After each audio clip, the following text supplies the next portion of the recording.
aren't arrogant, like even if we aren't arrogant, we get superstitious. We start winning, and then we believe, well, I need to keep doing that to win again, which is the worst thing you could possibly do because there's always Narshia out there coming for your spot. And you cannot get complacent and think the same thing that worked last year. You see it all the time in professional sports championship teams. You see it all the time. Did y'all, yeah, I don't know if y'all missed Sister Book of Grandbaby. She's so cute. Did y'all see that? I'm just assuming it was a grandbaby. Yes, I'm just assuming it was a grandbaby. She looks like a little angel. Yes, yes. We're blessed. Absolutely. Absolutely. You see it in professional sports championships all the time. You see the championship team win, and then they don't make the playoffs the next year. Because you have to remember, everybody they beat is upset. And during the offseason, all they've done, Jerome, is draft players to teach you a lesson. And ran plays to teach you a lesson. And how dare you beat me like that, and et cetera, et cetera, et cetera. So we're going to take about 10 minutes, all personal finance. We're going to take about 10 minutes. This is actually personal finance. I'm going to try to tie everything in. This is more of increasing your ability to earn, which is immediately what we talked about in Richest Man in Babylon. We want to give praises and props to Tempest, Simone Smith. Yes. If y'all can just clap for no reason, don't worry about it. I'll tell you that. Oh, yes, Tempest. Then we want to give praises and props and applause to Deanna as well. Deanna Marie Smith. There you go. Yes, right. D. Marie. Yes, yes. Both of these ladies have spent years working on their crafts, and now they are attracting and knocking out certifications. Jerome had his hand up. Okay, yes, go ahead, Jerome. Well, I appreciate that. Yes. I just wanted to say before you got started that on more than one occasion last week, you really pissed me off. Nah, yeah, oh, well, you know what? It's gonna get worse today. Okay, but no, wait a minute. But see, I got to share something with you. Share it with me. You know, on Friday we had the resurrection service, and I had never been in a 7 last word service before. I heard about them, had never been in it. They knocked it out the park. It was awesome. Now here comes Sunday morning, resurrection.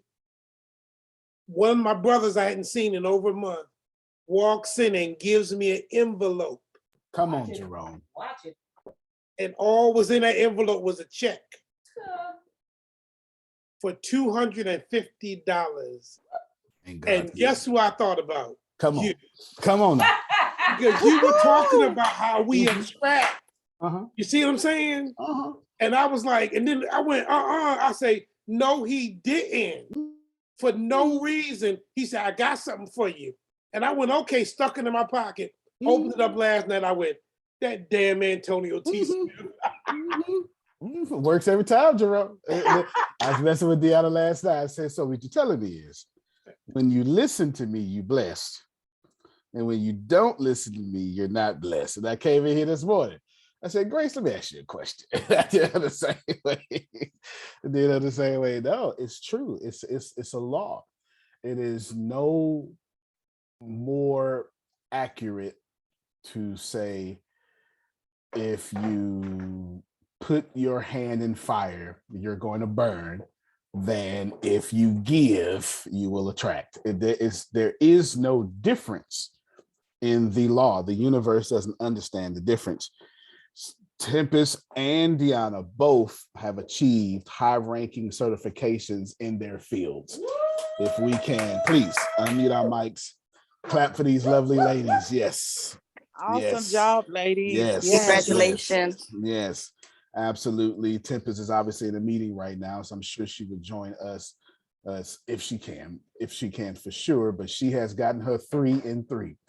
3 high-ranking cybersecurity, Microsoft specific cybersecurity certifications. She finished her last one at 7:30 p.m. last night on Easter Sunday. Yes, she did. On Easter Sunday, I told her Jesus was gonna walk through.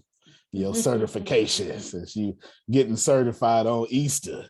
I said, Jesus gonna walk through him. Deanna has become, and she's been working on this for 2 years, two years, even crazy, even crazy. You know, there's 3 levels of mentorship. How you handle this is up to you and your character.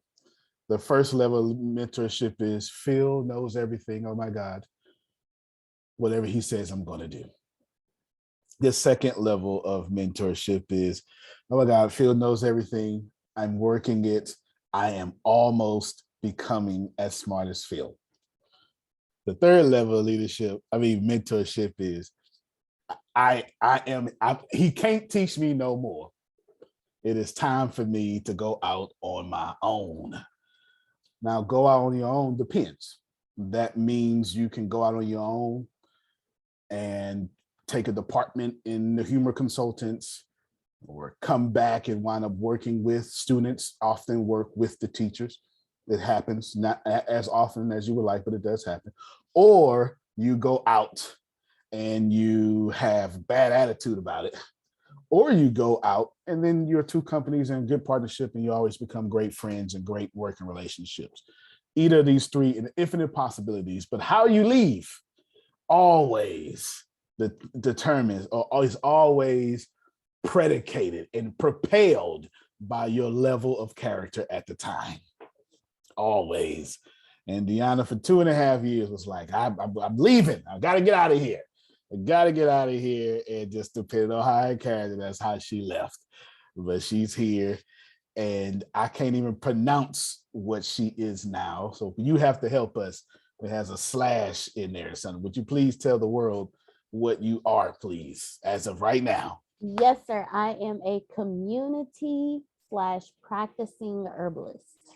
All right. There you go. He is a community. Congratulations. Yes, and practicing herbalist. So if you look at the articles on Mexican News, you can tell that has been her unique gift, passion. She enjoys recommending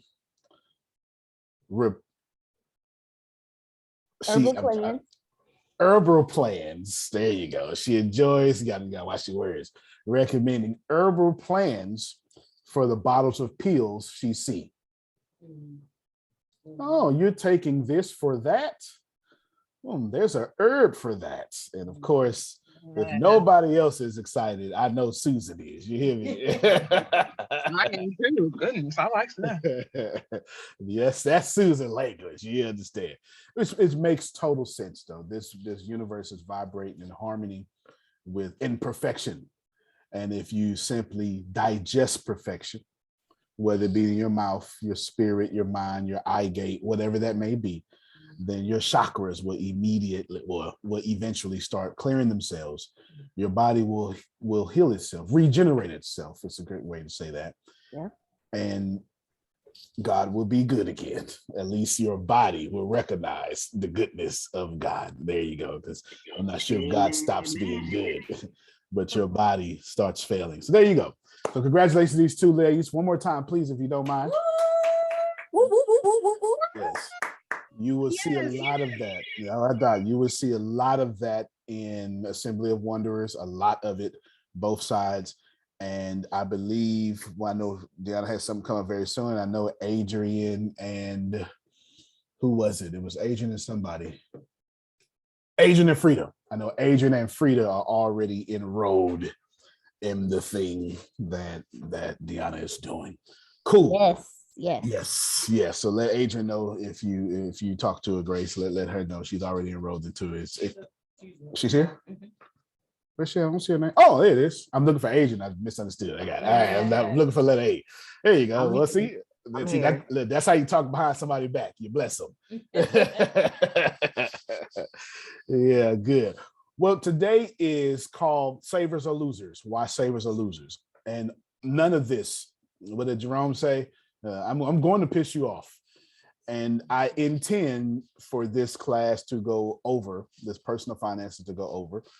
we won't go into law number 2 until complete. Until complete. There's a lot of things that encompasses law number 1. Does anybody have the Rich Man trash can next to you, or a digital copy or something? Anybody? No, Rich Man trash can. Anybody have? Is it anywhere somewhere? I know Phil and Grace always got it something ready.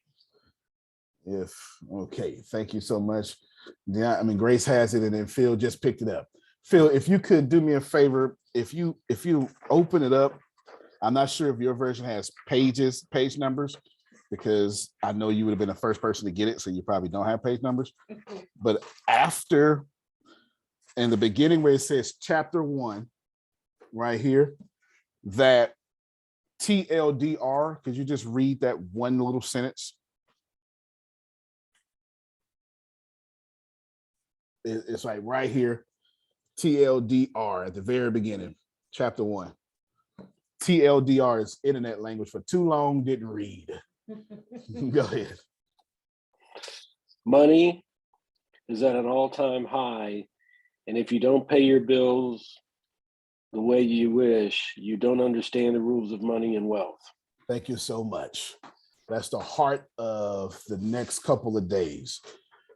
Money is at an all-time high. And if you're not able to make ends meet, you don't understand money. This is a blessing.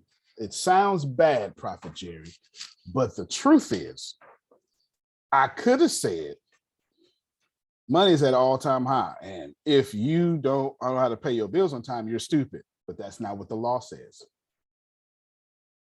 You get it? You are a loser. It's not what the law says. The law simply says you just don't understand. And that's it. Let that be a gift for you, because it takes no talent to learn a discipline. Any discipline can be learned by any person. Ralph Waldo Emerson said something similar to that many, many years ago. All you need to learn a discipline is practice and time and dedication. What does Napoleon Hill call it? A burning desire. Phil once told us it was a man, it floored me. I was asking a question. He was like, to be honest with you, Antonio, I've never accomplished anything without a burning desire. And he's right. In order to learn the practice of being rich or whatever, it doesn't matter. Discipline. If you, not discipline as you understand it, I mean, to learn something is a discipline. And talent is not required for disciplines. To pick up a cup of coffee is a discipline. Babies can't do it. Takes no talent. It takes practice, and in this case, dexterity. I mean, skill with the hands. Okay? That's it. That's it. So as you get punched in the face today, and you will, and shout out to Prophet Jerry, he's on a hospital bed with needles in his chest, and he's still on financial. Come on, y'all clap for that. That's incredible. That is incredible.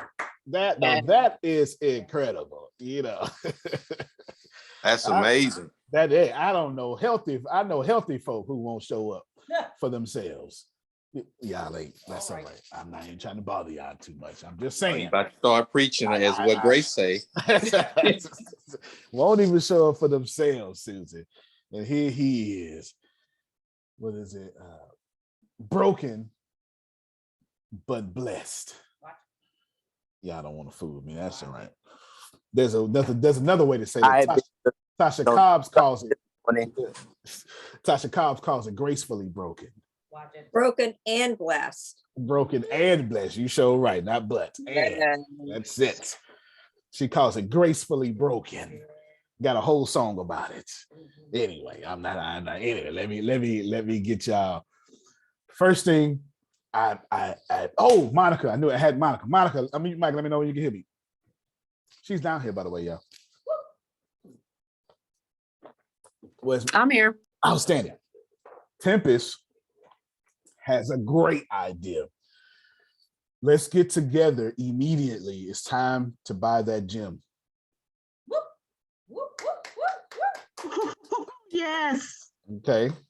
Okay. All right. All right. It's time to buy that gym. Tempest wants to use the gym. Tempest wants to use the gym that Monica's going to do her amazing thing in. And I'm going to read the message to you exactly. What if we use the gym that Monica wants to open as a lead magnet for Assembly of Wanderers and have it be part of the healing center experience, but also separate? Because I've been talking about healing centers and how I want to do that. And who else better than Monica and me to have the physical side of healing lead to the spiritual side of healing? That's amazing. Okay. All right. Awesome. Yes, sir. Yes, sir. All right. So Monica, you not only was I already going to do it, but now I'm motivated to do it because it's tied into my dreams now. Right. Once something's tied into your dreams, you can't stop thinking about it. Okay. All right, here we go. All right, we'll talk This- about it. No doubt. Yep. No doubt. I'm here all week. I got excited about selling gym memberships. Yeah, you should get excited about selling gym memberships. This is going to upset you, and I'm not done yet. Let's go. Oh, okay. I want to refresh it real quick and then unmute it. Well, So they can lend out. I save money when they print money. They can print as much as they like. Then they tell you, so that you go to school, you get a job, you become an employee, you pay taxes because you're working for money. Then they tell you to save money. So let's say you save $1 US or €1, 1 yen. The banking system can lend out 10. So the entire system is called the fractional reserve system. The fractional reserve system is also printing money. And then they tell you to save money. So they want you to save money so they can lend out your money 10 times. So your dollar became worthless 10 times over. They used to pay you 10% interest on your money. Now it's at best 1%. And they're still lending it out 10 times. So that's why you don't save money, is because your money is becoming worth less and less and less and less and less. The banks are getting richer and richer and richer. Why would I save money when they... all right.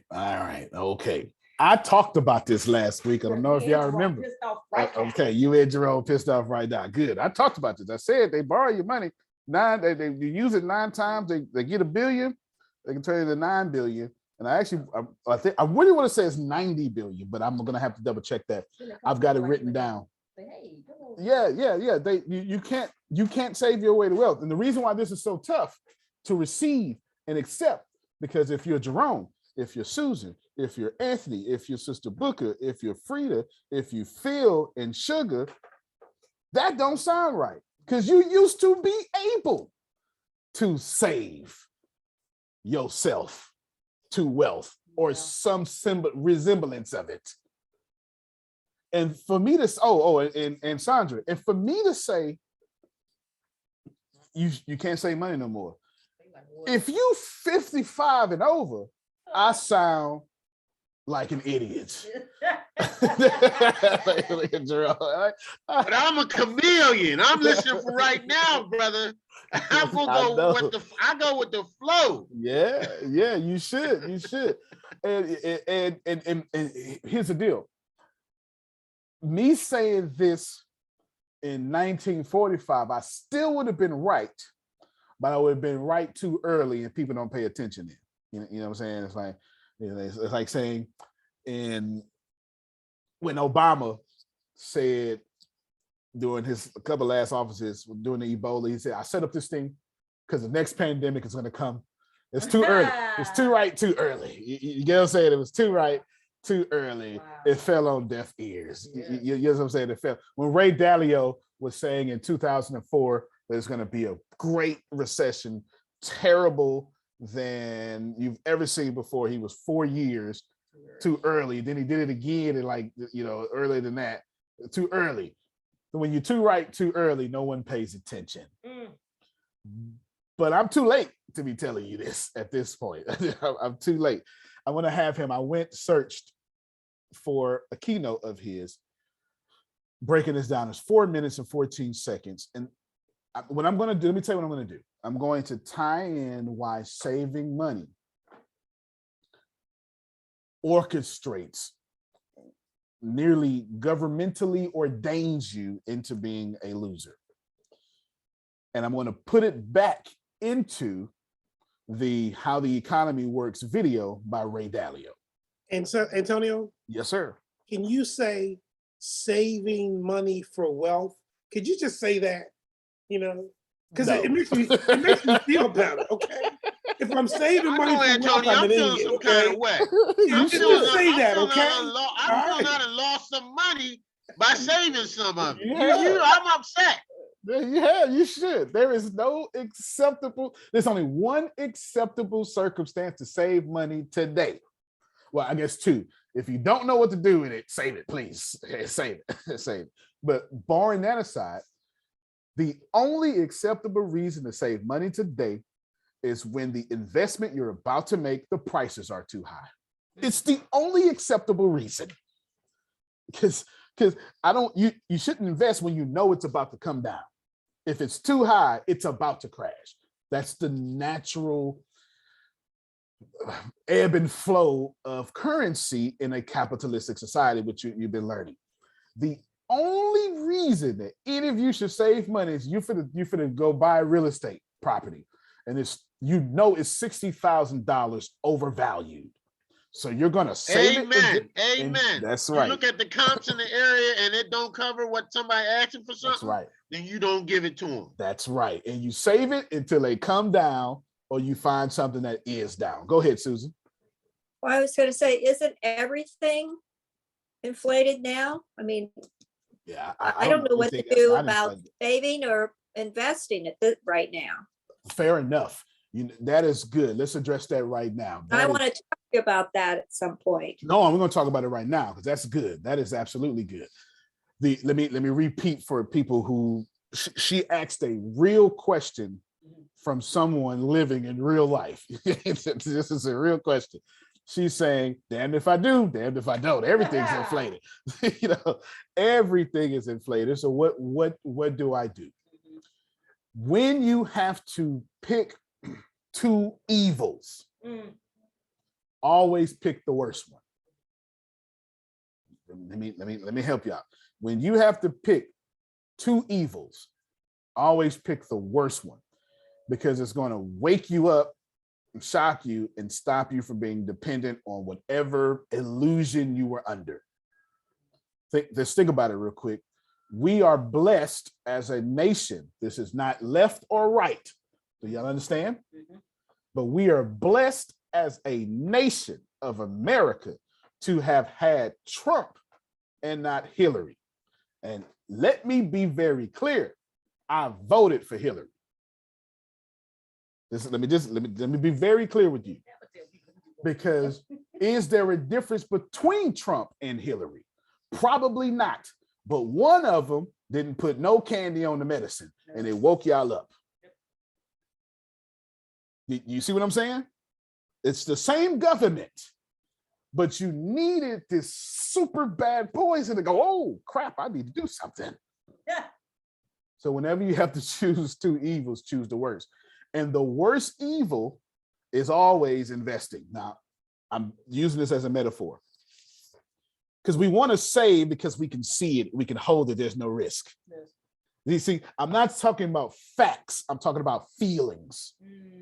You understand what I'm saying? I'm talking about feelings, not facts, but feelings, because it's okay when my money is right down the street and in my power. You understand what I'm saying?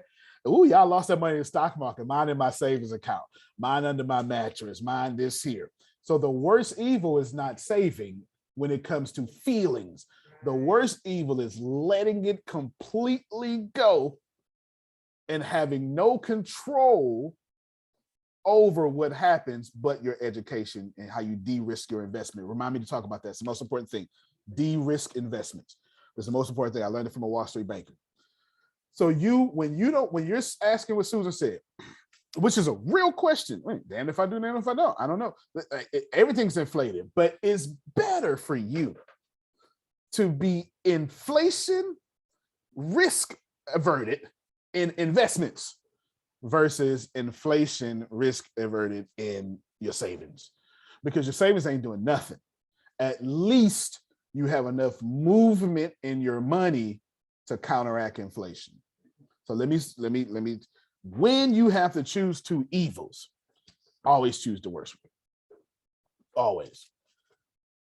And I'll push it further. Let me here's the stuff I really think that I shouldn't say out loud, Jerome. I shouldn't, but this is stuff I really think that's just gonna get me in trouble. They're gonna play this 15 years from now, I'm gonna get in trouble. And this is what I really think. I really think if you don't own property, you shouldn't even be voting. I said it. That's what I think. Getting ready to get yourself in a whole bunch of trouble, man. That's what I think. I think it should be a weighted democracy, because it ain't no democracy anyway. We're a republic. And I think if you don't own property, you shouldn't even be voting. So do you get more votes if you own more property? No, not more votes. You just the vote. Yeah. That's a Roman weighted democracy. That's what that is. The reason I say like that Roman made it. I know. You can control everything when you. That's why I don't want that part. Rome had tiers. Let's say like 100, and most of the population was obviously at tier 1. And the more you owned, and the more you had, the more you were in the Senate. That's where we get our stuff from. The more you had all these things, the more your vote was weighted. The more your vote was, you had more votes. One vote up here counted more than that. I don't want to do that. What I'm saying is, when you tell someone who don't own anything, here's $1 million, what you want to do with it? What they gonna say? Split it evenly. Problem with that is, the money coming right back to me anyway. See, these cold hard truths. I know you don't like it. I admitted early in this class 2 things I'm intentionally gonna go over and talk about what Jerome said. You really gonna get pissed off. You really gonna, because when you start telling people saving is their toxic habit, they can't handle that, because you've been taught saving is to be a good steward of your money. Yeah, in 1935, saving no longer is a good steward of your money. You're gonna say, but that ain't what the Bible says. The Bible also says that you need to know the laws of the land, and the laws of the land when it comes to finances have changed. Do you understand what I'm saying? It has changed, and this is not up for discussion. We make 1,730 millionaires a day. At this point, Deanna, millionaire is now middle class. Okay, go ahead, Susan. Yes. I think she froze. Oh, there you go. Yes, ma'am. Well, Antonio, when we moved here, we were looking at property to buy, and then that whole thing messed up, with the guy.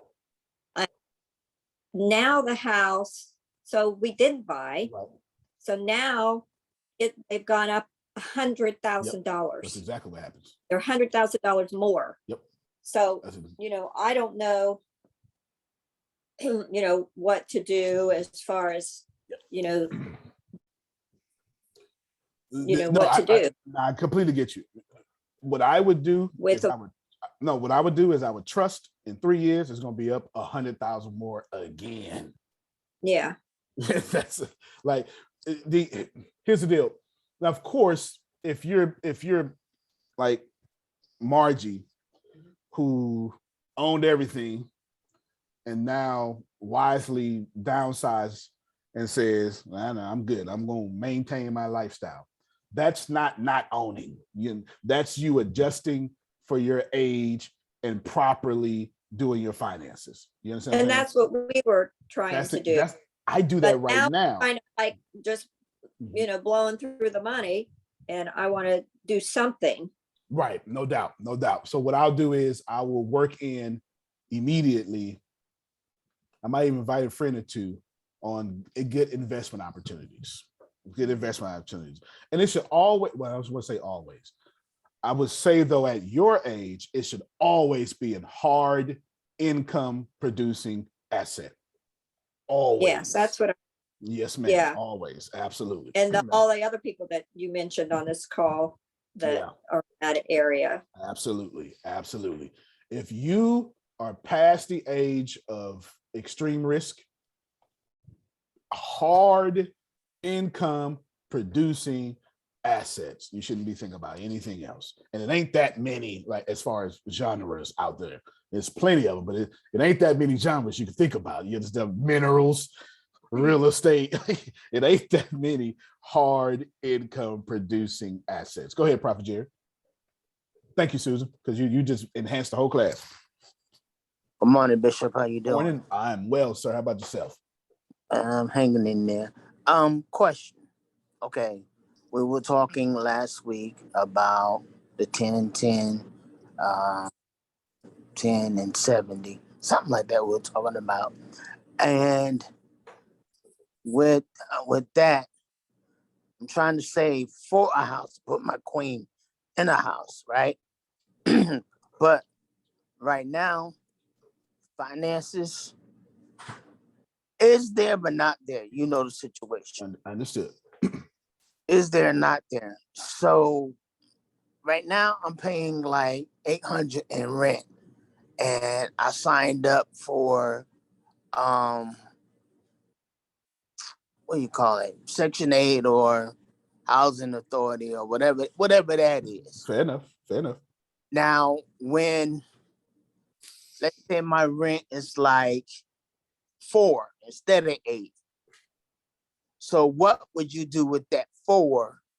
You see what I'm saying? Because are you telling me you have 400 excess dollars remaining? Like, you know, say for instance, I don't know the actual rent yet. But what I'm saying is, say the rent is just 400. Understood. So you want me to pretend that you're going to have 400 disposable income dollars left? Yes. Outstanding. Is everybody okay with this? Because that's pretty reasonable. That is, you're either in 3 situations on this call, because it's only 3 situations. You remember what it was like to have $400 disposable income, and now you can relate. You're like, oh my God, I remember those days. You're well off. Congratulations. Or you're saying, damn, 400 is a stretch. I'm trying to get there. That's where you are. Or you got $400, literally, because I've been in all 3 places. I know what it feels like to go, I ain't got a dime over. I just don't have it. And I can cut and still don't. Who's there right now? Let me. Is there anybody? Okay, there you go. Here's the deal. If you're there, if you're in the place to where you say, it's not that I'm dumb. It's not. It's not that you mismanage your money. It's not. You got too many expenses and you haven't increased your ability to earn. Write both of those down. Mm-hmm. You have too many expenses and you haven't increased your ability to earn. That is what, there is no pray, chant, do a rain dance, do whatever you need to do. This is not changing. You have too many expenses and you have not increased your ability to earn. You ain't getting no certifications. You're not, whatever it is. Let's break this down because I'm going to break. I still got Susan a question in my head and I got you, and I'm about to get them all out the way, still play the video. I'm about to do all of them. We're dealing with the 400, but I incorporated. I ain't got 400. It's a stretch for me to get to 400, but I could, if I move in with my mama, maybe. You understand what I'm saying? Or, you know what, God, thank you, Lord. I ain't need that no more. Okay, we're talking to everybody. You understand what I'm saying? We're talking to everybody. You have too many expenses. You have not increased your ability to earn. Write that down. Do not sleep on it, because everything I'm about to say next is, it's not just based on that. It is that. I'm just going to, I don't know, give it superpowers, but it is that. You need to cut your expenses immediately. Somebody is going to say, I can't cut them no more. I completely understand. Cut them anyway. Yes, what I'm saying. Somebody gonna say, but I can't. Unless you're telling me the only reasonable way that I'm gonna listen to you tell me you can't, if your daughter needs insulin and you're the only if it ain't something like that, I'm not trying to hear it. If you ain't saving your daughter's life for insulin, I ain't trying to hear it. That's it. That's the only reasonable explanation that you could possibly give me, that I have to, these medical bills, or like Susan, my mom is in the other room on hospice. But, okay, understood.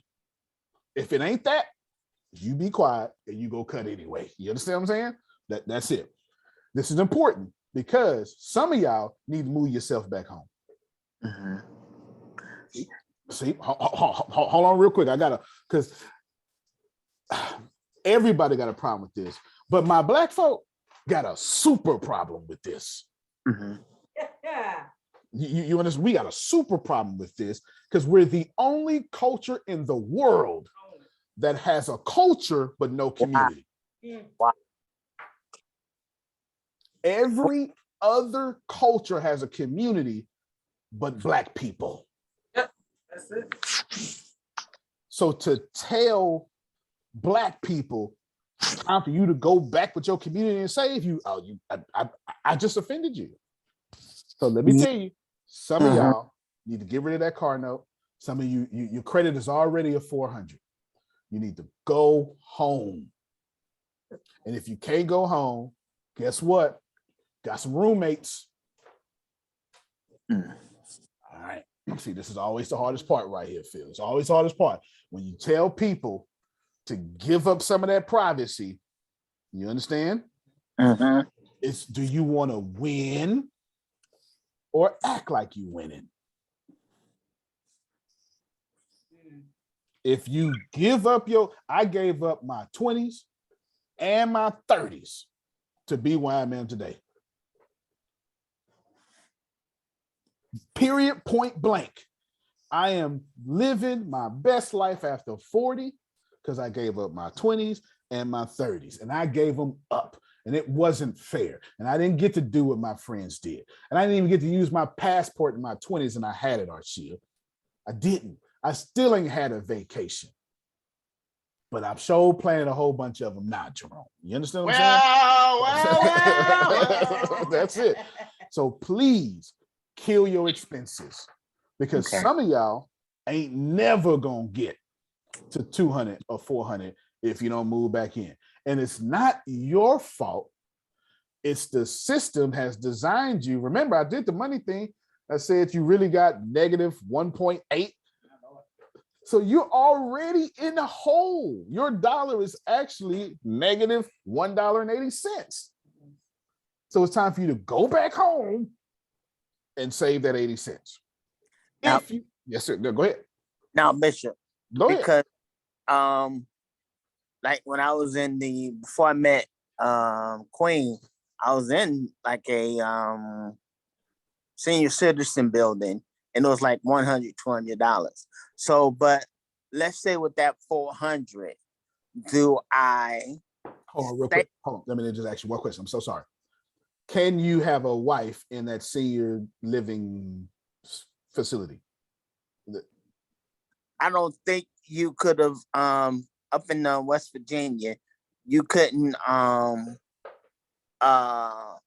move in somebody, and then plus it was too small for both. See, all right, no doubt, but I'd rather you have too small. Now I can't get past the first part. If it's illegal or against the rule, I can't do nothing about that.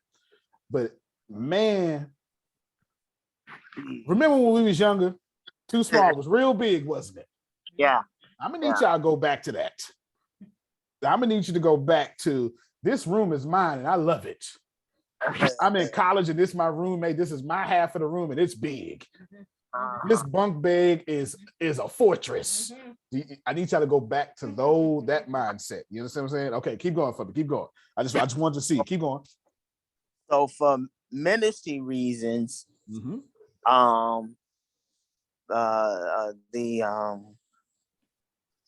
I hear you. I'm about to cut it down, but I hear you. For ministry reasons, I had to move back to North Carolina. Fair enough. So I moved into a 2-bedroom, which is like $750, but we do 8 to, you know, keep cushion in there because, you know, not the type of work Renee does ain't really paying shit. I mean, excuse me, nothing. No, you fine by me. Finance is making cuts. Let me tell you. Keep going. And so we decided, as I talked to her, I said, I'm ready to move. This is luxury. Okay. It's nice and everything. I like this mindset. It's nice and everything, but for us to save money, for us to get this house, for us to get this hotel, we need to start saving, and we can't save. Right. You're mathematically math is law. Y'all understand that? When we communicate with aliens, it's gonna be through ones and zeros. We're not gonna be. You speak French? No, it's gonna be through math when we finally find aliens. Math is law, and right now you are against the law, trying to use the law for your advantage. Let me propose something to you, and then see if this pulls at your heartstrings. I'm gonna use me. I was making $100,000 a year in 2008, right before the crash. So 2007. And Jerome, you know, I'm black. I had to look like it. You understand? You know, let's not. I hope you don't think that I can't. You know, nobody can separate themselves from their culture. Even Jesus talked about fish and farming. You understand what I'm saying? No matter who you are, you can't separate yourself from your culture. I had to look like a kid. My car note was $570. No. I'm getting my stick out right now. You know you in my. I'm about to whip some ass now. You should. No. You should have came got me. I should have came got you. You should have had on a pair of khakis and some doggone work boots. Yeah, I so should have. He ain't lying. He's not lying for sure. $576 a month for the year before the recession. I struggled to pay it during 2008. When Obama sent me my stimulus, that whole stimulus went to keep my car. Come on, help me. What car was that? A Nissan 350Z, UT orange. No, you was one of them? Oh, yeah. 2-seater. Susan, I didn't even talk. I pulled up, opened my door. If you ain't hop in, you wouldn't for me. You understand? It was we didn't even know smacking. Somebody smacking right now. It wasn't done talking. Now think about my dad wouldn't have let me in your car. He said they have to come into the house and sit down and meet him. Oh yeah. You never just go outside if they toot the horn to go get in the car. That's right. Never. That's right. Never. You ain't no animal. Don't blow at me. Yes, absolutely. Absolutely. Look, I'm telling you, Kim, you see the car, you coming or what? You know what I'm saying? Glad I didn't know you then. I know. I was too much. Grace, share your calculator. 576 times 36 months. 12 times 3 is 36. My Lord. $20,000, huh? Yeah. We're just gonna round up to $21,000. To be honest with you, Jerome, if you count the gas and me driving through Houston, Texas, and the easy tag debiting me $40 every 3 to 4 days. What about the insurance? Oh my God. The insurance was 3 something. So you showed. All right, we got the multiplication wrong then. Yeah, we got the multiplication. That to $800 and some dollars times. Get the math right. You so right. 876 times 36. $31,536. Now let everybody you stop it. Look at that. Put it back up, Greg. Everybody look at that and weep for me. Depreciate daily. I'm gonna whoop you and put some stripes on you. You so should. $31,536. I want everybody to just watch this here. Do me a favor. Grace, multiply that by 4 real quick. This is the loan I could have got from the bank. What's that? What's that number, Grace? $126,144. Do me a favor, Grace. With $126,000 by your down. You understand what I'm saying? Do you think I can get an apartment complex? Thank you so much. You can stop your screen, Grace. Those 3 years cost me generational wealth. Kim, one apartment and I had no kids. Jerome, not a net. You could have said, hey man, let's go to Australia right now. All right, let's go. Shoot. You ain't bother me. No kids, no girlfriend. You know how the rest of the story go. I could do what I want to do. Do you understand? I could do what I want to do. And do what I want to do. Could have took off. 3 years of monkey shining is what old folk in Texas call it. Costed me generational wealth. Prophet Jerry, unmute your mic and come back to you now. Do you have something, not your apartment, or maybe your apartment, knocking $576 of monkey shining off of you right now? You could have a all y'all think about this. I talked about myself.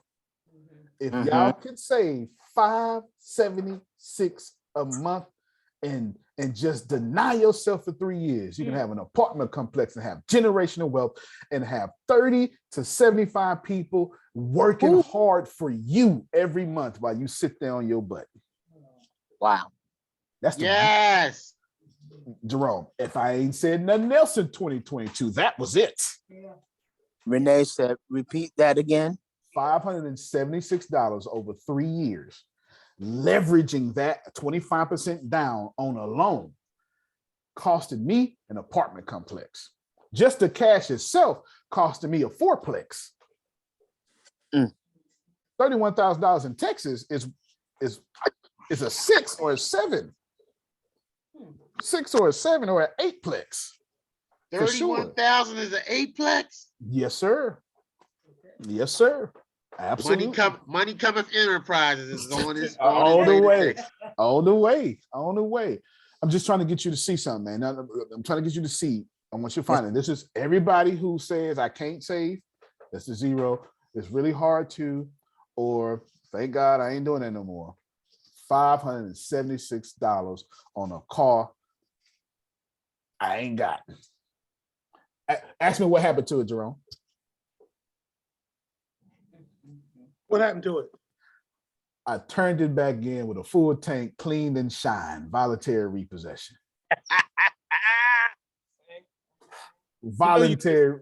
You know you pissing me off. You know that, right? Like 3 years. I delayed the inevitable for 3 years. I got smart enough and said, you know what? Where y'all want me to meet y'all? Okay. Where you want me to meet you? Because I'm not doing this no more. So when I tell you, hey, you just need to go home with mama again, I ain't lying to you. I've done it before. You understand what I'm saying? I've done it before. I turned that car in. I moved in with my brother. Sure did. It took me 9 months to get from out his roof. But that 9 months, I ain't had no bills. All I did was stack paper. Ooh. I ain't got no mama to move in, no daddy to move in. I had to move in with my brother. Wow. That's exactly. Wow. That is so. Come on, no. I want to hear that. Who said that is so? Who's that? Renee? Come on, come on, let me hear it. I was saying, that's so why. I'm sorry, here. That's all right. We can still hear you. That's common sense. Oh, my bad. It really is. It's common sense. But I was like, that's so why. I was like, we got to, we've been trying to pare down a whole lot, because I remember you had said a year ago, like, you need to downsize, and God blessed us with our van. And I said, Jay was like, well, Renee, do you still need your car?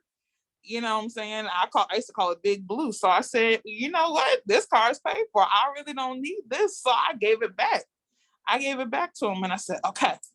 I was like trying to pare down, but then, looking at where we live, and I was like, sometimes it's a struggle. So I was like, we need to get out of here. And I was just, but we had to talk about it and really be like, okay, well, we got stuff coming up. And I know towards the end of last year, we was like,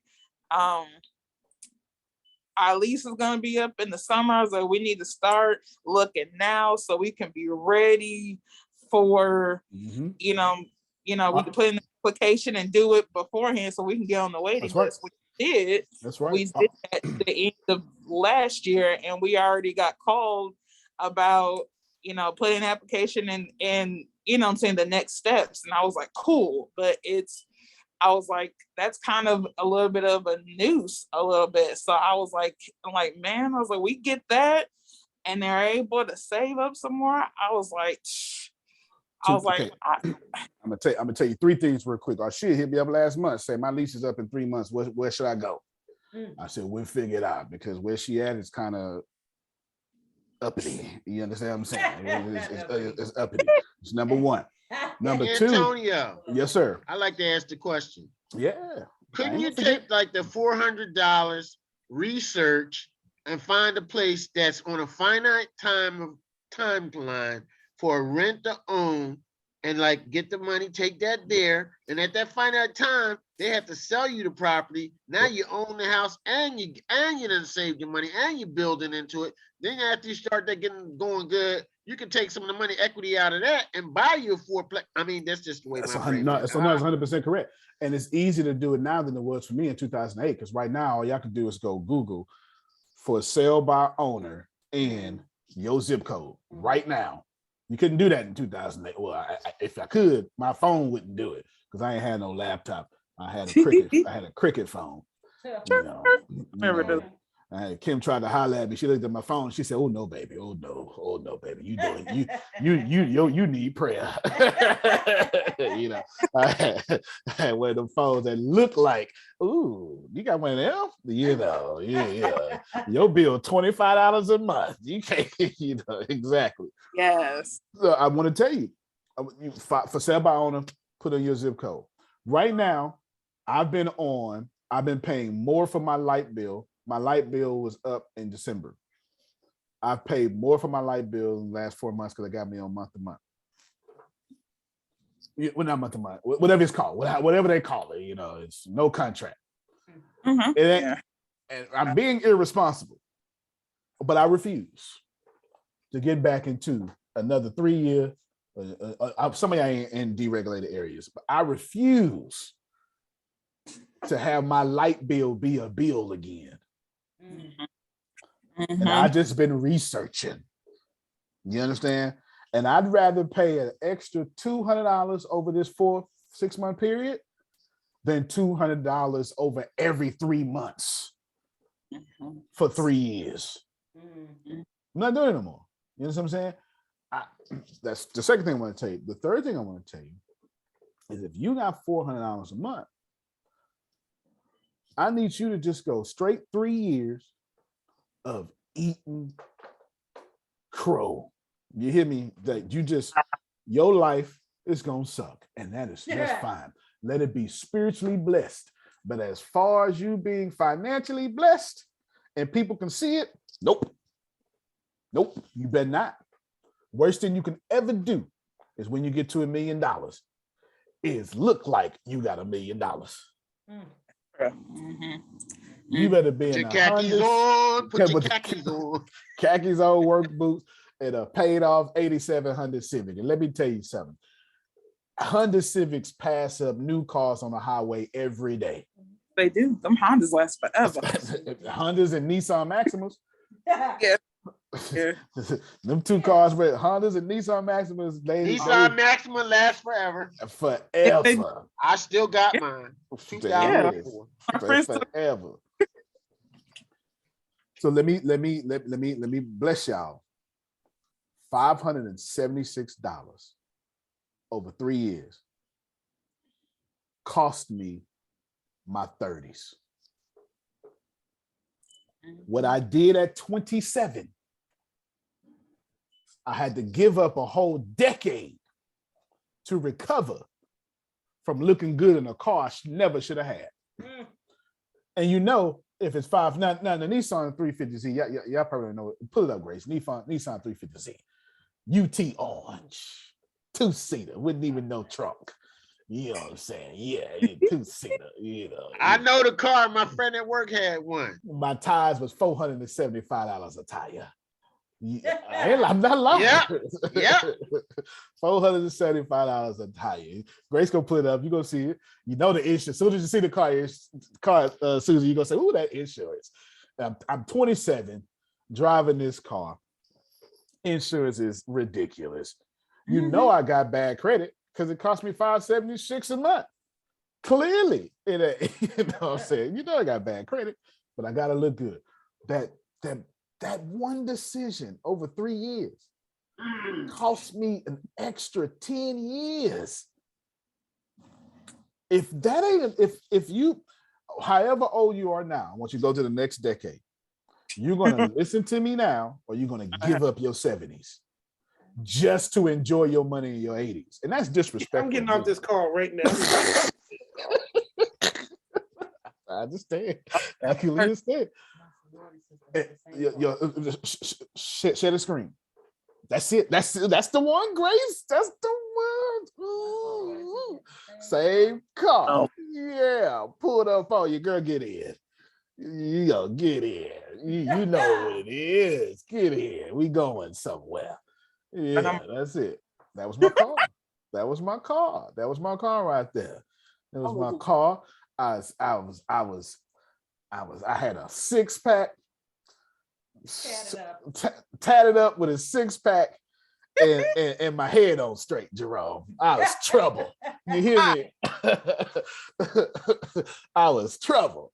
Trouble pulling up. Come here. Come on, get inside. We going somewhere. Lost my whole 30s for it. Oh, if you would like Prophet, if you like Prophet Jerry, Jerome, all of y'all, you can squeeze out 400. You can. And if you don't, whatever age you are, if you say I'm 56, all right, you're going to give up your 60s. You'll get it. We're not talking about law of attraction. We're talking about math. Math.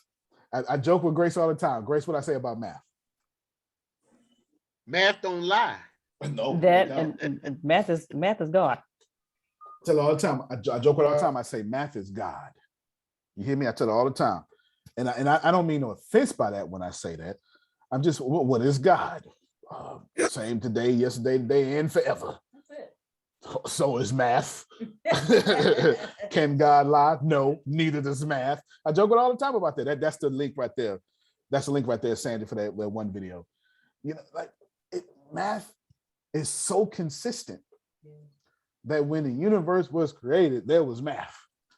Wow. And sometimes it's so consistent, it's hard to see which one came first. You know what I'm saying? And this is me joking, but it's a lot of truth in that joke, though. So I'm just telling you, mathematically, right now, you're costing yourself a decade every time you pay something you shouldn't pay. And if it's over 200, that's a decade. I guarantee you. I guarantee you. And this is what let me tell you, it made me voluntarily repossess that car. I had 3 repossessions on my way to wealth. I said to myself, what if I had the discipline to put this money in my own account every month? Because I pay it every month. Because you show the car again, Grace. Show the car again. I couldn't get that thing up. Look at that. I pay that thing every month. Come on, man. I couldn't. Go. Look at that. I couldn't running get it around in this car, and at that time, I was probably trying to figure out how I could keep my Social Security in my check so I can save for myself, so I can have all my money. And here I am wasting your social security on the car note. You know, You was wasting my social security. I'm gonna beat you up. I just throwing it everywhere. Genuinely, do not mistake me. This is vitally important. I gave up my 20s and my 30s to get where I'm at. I gave up my 30s because I was ignorant. I gave up my 20s because I had discipline. Somebody need to hear that. But if you 60, that shouldn't be your plan. To give up your 70s and your 80s, to finally travel in your 90s, that ain't of God. That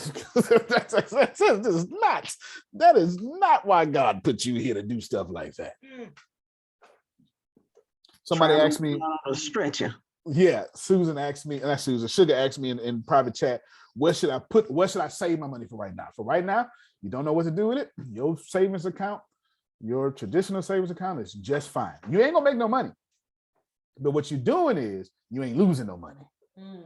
You know, barring the invisible inflation stuff. You know what I'm saying? It'll be there when you get ready to strike, brother. There you go. It'll that's perfectly said. It'll be there when you're ready to strike. Yes, ma'am. But that online banking with that transfer from checking to savings is so quick.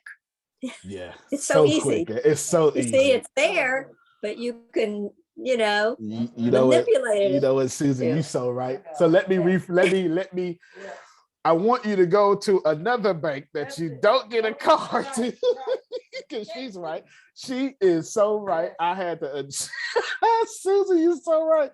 Oh, I can do it right now on my phone. Split second. Split second. Forth. And then Susan so strategic. She strategically convinced herself why she should be doing it. But it's just transfer to the kids too quick. She right. Y'all go put that somewhere else. And every time they ask, when I save money, I do this every time, Kim, I promise you. So would you like a debit card? Nope. Nope. No. Well, here's your own, don't even want online banking. I don't need to check it unless y'all going out of business. I'm good. If you ain't closing down, I'm good. I ain't worried about you getting robbed. This FDIC insured up to 100,000. Mine gonna be there. You understand? Because I ain't got no 100,000 up in here. So I'm good. I don't know about Phil. Phil got millions. I got a less than $100,000 up in here. I'm good. The rest of y'all can lose. You can have more than $100,000. You just put them in different banks. Different That's banks. all. You're right. You just have more than one bank. Yep. In Lamarck, I have a credit union that I got money in. It's been there since, I don't know, before I graduated with my bachelor's. I can't access it. I gotta go to the bank. I got the account number. If I lose my wallet, I gotta go there and tell, hey, here's who I am. Here's my ID. You know? Good, because no telling what kind of car you might come out of there. Exactly. And that's actually where I bought my last car, from the credit union, right? From the credit union. I bought a nice little white car. I want to answer a few things. I want to show you this video real quick. The idea here is saving makes you a loser. No disrespect. There's only one acceptable reason to save, and Anthony said it best. You just, when you're ready to, if you don't know what to do with it, save it until you're ready to know what to do with it so you can strike. Other than that, you should never be saving, because here's the deal. Money, and this is the truth, and I'm going to show you 2 videos. Money has no value if it's not moving. The moment this is not some catchy phrase, Frida. The moment they scared the hell out of y'all and took all y'all gold, y'all remember that? Yeah, you know what I'm talking about? You gotta be old enough to remember this. Yeah. The suits turning that gold. You turn it in. The moment we got off the gold system and they did all that propaganda and made y'all turn in all y'all gold. That's what they did. That's the truth. Y'all old enough to remember. It's the moment money became of no value. And as soon as it came of no value, unless it's moving, it has no value. Moving is the new gold-backed standard. I'm trying to make it make sense to you. If you want your money backed by gold, it needs to be moving in specifically a hard income producing asset, preferably one that's insurable. That's how you back your money up by gold. It's called 222 Blackberry Drive. I just made up address, but you get what I'm saying? Like, what's the difference? And it has 356 doors. 356 doors. Watch it. That's 356 bars of gold. You hear me? It's the only way to do it now. No, this is so practical and reasonable. When the last time y'all seen a movie about robbing Fort Knox? Fort Knox. Last one I saw was Die Hard with Bruce Willis. I ain't seen another one since. Movies are irrelevant now. There's no reason to go rob Fort Knox. Jerome, tell the truth, right? Back in the 80s, every movie was about Russians and robbing gold. 70 was boxing against the Russians. Yeah. 80s was don't get the Russians to rob us, and no more movies backed by Fort Knox. It doesn't matter. It doesn't matter. Bitcoin is the new gold. No, loosely metaphoricalized right there. But genuinely, if you are a regular person, and I don't mean that spiritually, I'm just saying, if you're not Joe Biden, Donald Trump, whoever's been president, all right? If you ain't part of the boys club, we need to elect 40 women back to back, but don't bother me right now. Okay, don't let me bother you. If you're not part of the boys club that has been in there, hard income producing assets is the new gold for you. Now you just got to identify what these things are. A mutual fund is a hard income producing asset. There's no doubt about it. Government bonds, utilities. Now, is all stocks good? No. And we're finna talk about it right now. But don't get too mad about what he's about to say about stocks. But I do need you to get the stock.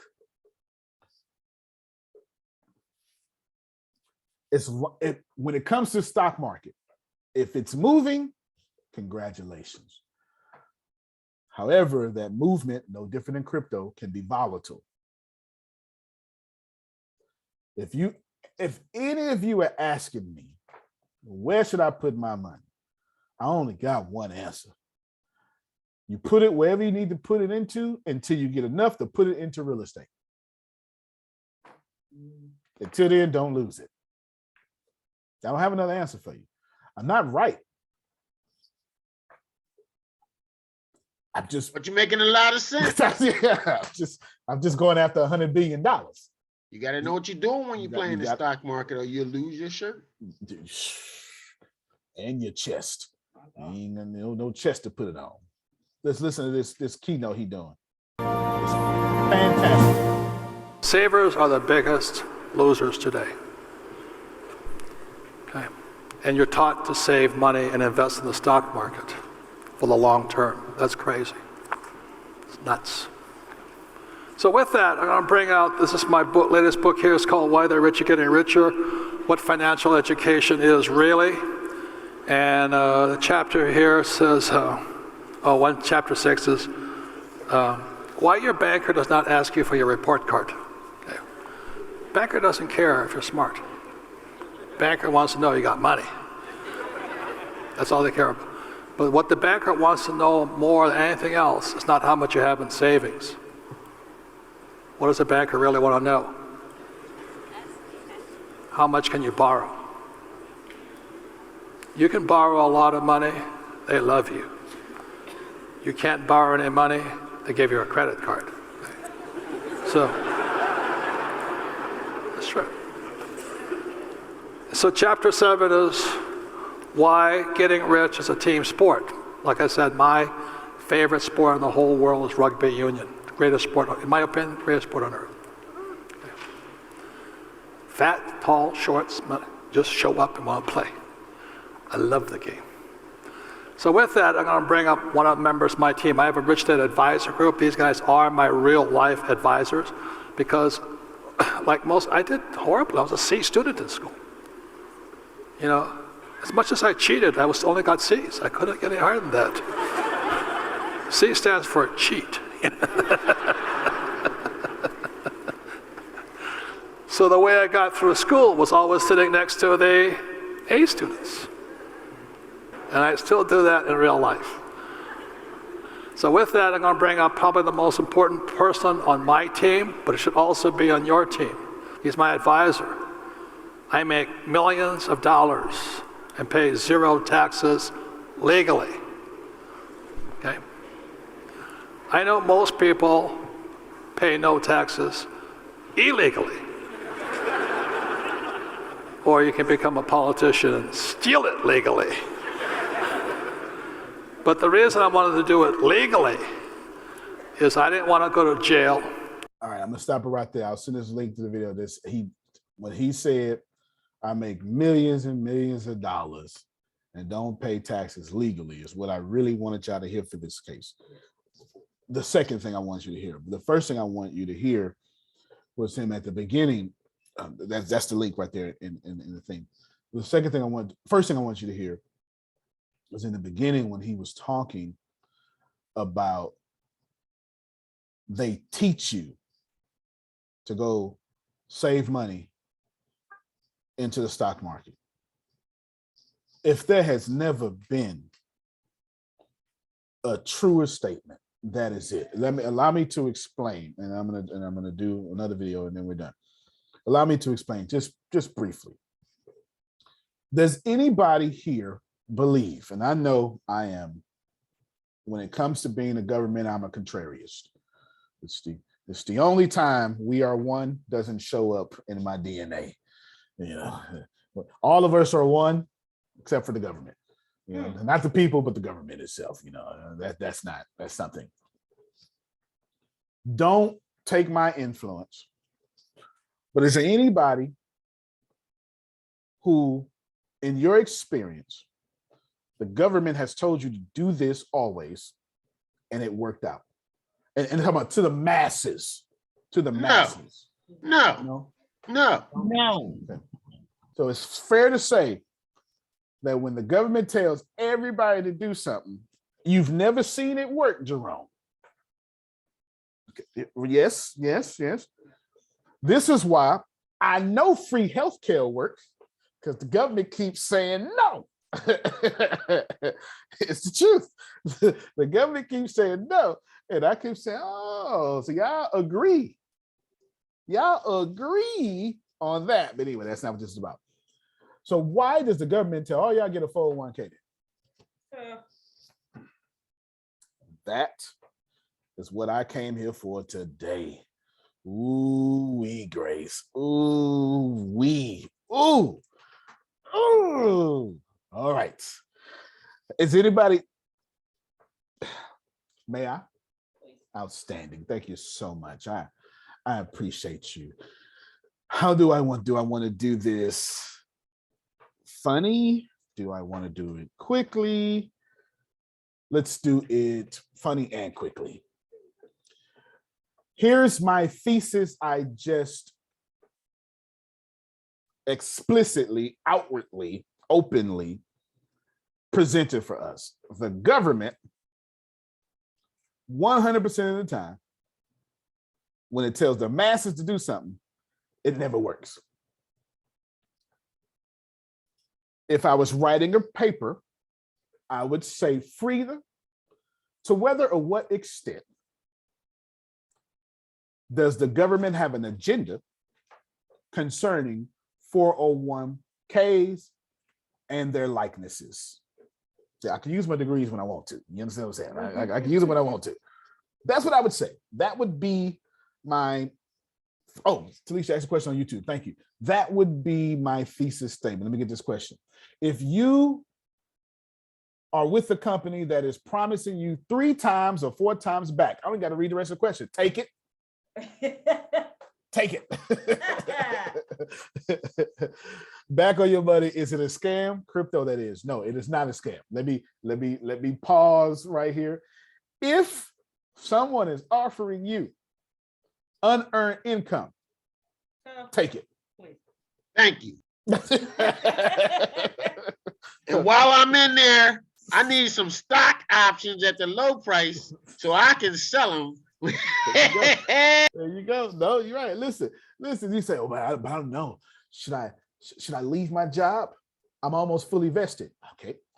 After you're fully vested, let's have this conversation. Exactly. Fully vested means when your company agrees maybe at 100%, and they're saying that will match your savings dollar for dollar. You understand what I'm saying? They're saying you put $1, we put $1.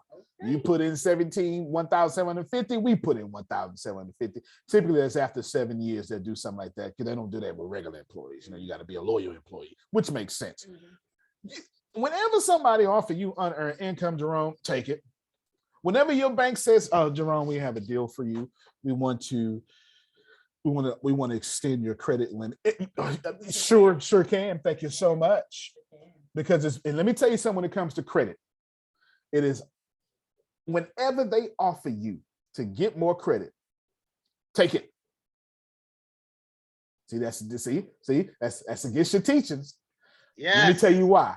I'm gonna tell you why. Remember, credit is a scientific and numerical and mathematical equation of your character. And whenever you need money, your credit is telling on you, because you have 6 inquiries in 30 days. Somebody need to hear me on this. There's a reason why they track this stuff. It is always better to borrow money when you don't need it, because they'll never give it to you when you need it. Exactly. That was for somebody over 60. They never gonna give. Say that one more time, That's please. very true. That is very true. It's better to borrow money when you do not need it, because when you do need it, they never gonna give it to you. When your credit profile say, "Ooh, Anthony doing good. He could borrow some more. Let's give him some more." Here they come flooding your mailbox. Well, here, take this. Here go another card. Here, take this money. Get this money. Do this. Do that. Here, you need 40,000. You can have 100 if you want it. Take it. That don't mean you need to spend it. It just means take it. You understand what I'm saying? It just means take it. I didn't say take it and spend it. That's what you heard. I said take it. Take it and manipulate it into a hard asset, money making asset. That's what you do. Absolutely. Reason being is because your credit profile will tell on you every time. Here's when you know when you need money. Your credit cards are maxed out. You're missing payments, and you got inquiries. And they're going to look at that and say, "Well, we've seen this a billion times before. Sorry, Susan. Sorry, Antonio. You're denied. We apologize so much. We're not denying you, just due to your recent activity. You have too many inquiries at this time. Well, you've all seen it. You've all seen it. You know what I'm saying? They real slick with it. They real slick with it. What they really saying is, "Oh no, we don't give to people under stressful situations." And they do not take children and grandchildren and great-grandchildren anymore. And well, see, I ain't know about that, but there you go. So don't do that either. Okay, come on, Prophet Jay, now play this video. All right, one quick question, Bishop.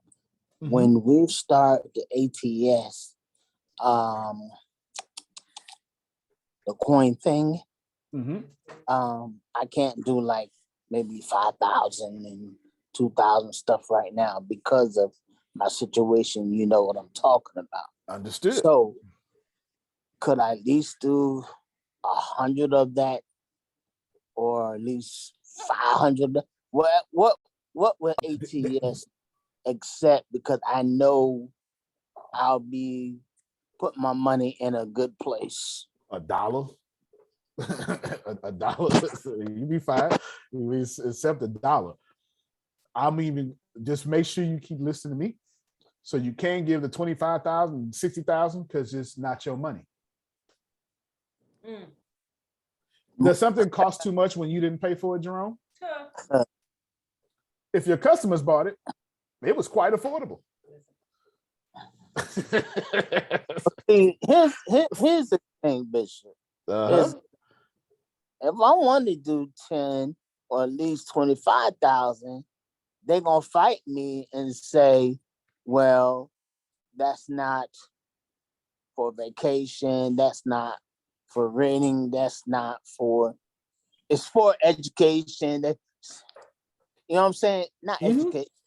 it's for education, it's for da da da da da da da da da. It's got certain stimulations that he's real tight. He's real tight on it. But I think without, I think he gets paid a commission off your money. yeah, they do get paid, but because I can't, like, let's say, because Lord told me not to tell, but let's say it's $150,000 I got from the accident. Okay. And so they put it in the stock, and they put not in the stock.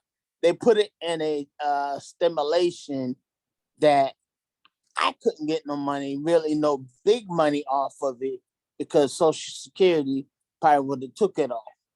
Okay, so you got, okay, so I got you. So Talisha just asked a question online, and you both of y'all just came up with big deals. So I was going to show y'all the economy video. I'm throwing it out the window. I will show you this one video, but I'm going to deal with this hyper fund because she changed what it is. And I'm going to deal with your situation right now because these are emergencies. But what you got in this emergency and what Talisha has in an emergency, these are emergencies. You hear me? They're immediate emergencies. Let's deal with yours first because it's faster and easier. They're using your money to get unearned income and getting a commission off of it. Ain't nothing wrong with that. Obviously, you signed a paper to say they can do it. It is what it is. Ain't no sense in crying over spilt milk. You know what I'm saying? It is what it is. But as you being the owner of the money, you've signed over control, and I keep telling y'all, control is far better than ownership. You are living proof of that, sir. Wow. Do you understand what I'm saying? You're living proof of that. Control is far better than ownership. You pay taxes on it, they don't. They control it though. Help me, somebody. You understand? You gonna piss him off like Well, I said emergencies. I said emergencies. In addition to that, though, since you are the owner, you have the right to ask for 100% disclosure. What's going on? Where has my money gone? Where has it been placed? Where has it been allocated, et cetera, et cetera, et cetera. And then therefore, you also get to choose where you want this to go as well. But you're going to have to look into or inquire and then look into the language of whatever you sign and go in the flow of that language and then get that information. I just said a whole lot. Antonio. Yes, sir. Can he make them establish him a Roth IRA or something?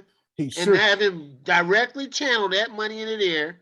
And then it'd be that money would be under his control, established for him under his control. Then he can use that money as a vehicle to do the things that he wants and have the Roth IRA be responsible for it tax-wise and everything like that, but he in control of it. That's right. And he can say, I want 100% of all profits from now on to go into the Roth IRA, because you're not touching the principal. And they can continue to use the principal to make more profit because they get a commission. And commission ain't got nothing to do with profit. You understand what I'm saying? And you can have that, and then you put it into something you control. Easy. But you need to go look at what you sign and ask. You don't need you can get a lawyer, that works too. But you can ask, get the information, and then move in the flow of that information, and then make it work, make a request and information. That's you. Easy though, real easy. Right. You know what I'm saying? Don't go after the principal, go after the profits. Because it's like, it is good because if I need to go on vacation, they pay for it and all that stuff. And I can assure you they're paying for it off of profits. You understand what I'm saying? There ain't no way in the world a vacation is a necessity. Okay. Why would I let you kill if I won't let you invest in a stock? I'm not going to let you invest in Four Seasons Hotel in a room. You know what I'm saying? That's coming off profits. And you can just allocate those profits to your Roth IRA. You understand what I'm saying? I would tell you this though. It's time for you to take your beneficiaries extremely serious. Okay. If you extremely serious. Two things you need: beneficiary and power attorney and decision makers. These three things is your particular situation. He signed power attorney over to these people running the stuff. But that's not the same thing. Say it on the mic. Is power of attorney and decision maker, that's not one and the same? Yes and no. Power attorney is exactly what you think it is, legal. It's a decision maker could be his wife without being a power attorney. There's just a bunch of scenarios that we don't have time to cover. But if he dead or dying, she ain't the power attorney, but guess who gets to decide if he lives? Decision maker. You understand what I'm saying? Or he could, which is why beneficiary comes in, because what's need to happen, because the last thing you want to do is finally get your power of your money, only for something to happen to you and it go back to those people who holding it from you. Right, but see, this is what I don't understand. I had a lawyer, and then they gave me a bank person that is over it, and so they gave you a bunch Ralph of people. and Jerry, they all hooked up there together. I hate to tell you. Yeah, I was just going to tell you the same thing. You didn't have a fiduciary. Grace, do me a favor. Pull up John Oliver fiduciary. John, what I want you to do is I want you to watch this video. Maybe I'll talk about it here. John Oliver he's a hell of a journalist. He did a great 25-minute take over insurance and fiduciaries. Fiduciary is someone working for the government, non-profit, to do what's the best, non-profit, non-commission, non-commission, to do what is best for you. A financial advisor or anything like that is all trash. It don't mean anything. You know, and I think the thing was, I was wasn't smart, first of all. Of course, they was counting on that. Second thing, I was just ready to settle. Of course, they was counting on that too. Hold on. Let me help y'all out. Whenever you sign up to a new application, a new thing, a new whatever, them alone, accept our terms and conditions. You think they make them alone because you're gonna read them? They're not even using regular language because you ain't smart. First thing. And they counting on you to accept them being out of liability because you don't know legal jargon. Number two, the second thing you said is I was ready to settle. This is why most criminal cases are solved without going to court. Because the people are ready to settle, they do a plea, and the lawyer trying to run for district attorney, eventually governor, has a 98%, not closing rate, what you call it, a conviction rate, because you settle. Once again, that system is predicated on you being ready to go back to work and not lose money. You understand what I'm saying? So the two things you just said, it's all around you, brother. Yeah, I need to get with you personally, and we need to talk, because I did things and I didn't know how to. All I saw, and to be honest, all I saw was money. Yeah. You know what I'm saying? Understandable. That's all I saw was money. So and they depended on that. They depended on that for sure.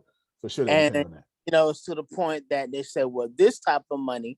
Now I've been in other accidents, and it was like $20-some thousand, $25,000. So they said it's yours, because I think it was like 170 some. I think it was like maybe like 150 to 160,000. Yeah. I feel from the info. I have no evidence here, but it really seems like the people representing you were the insurance companies that didn't want to pay you in the first place. You know, like it just piecing together information. It seems like you were represented by the very people who didn't want you to get such and such. And I really, really want you to go check who's the beneficiary of your current situation, because I don't think it's anybody that will bless your line. I think it goes back to whoever you got is manipulating. They said this. They said that if anything happened to me, they trying to get me to have a lawyer. So if anything happened to me, Social Security would pay their part, what I owe Social Security over the years. Right. And then after Social Security pay they get their part, the rest of it goes to whatever, my funeral. Whoever you see.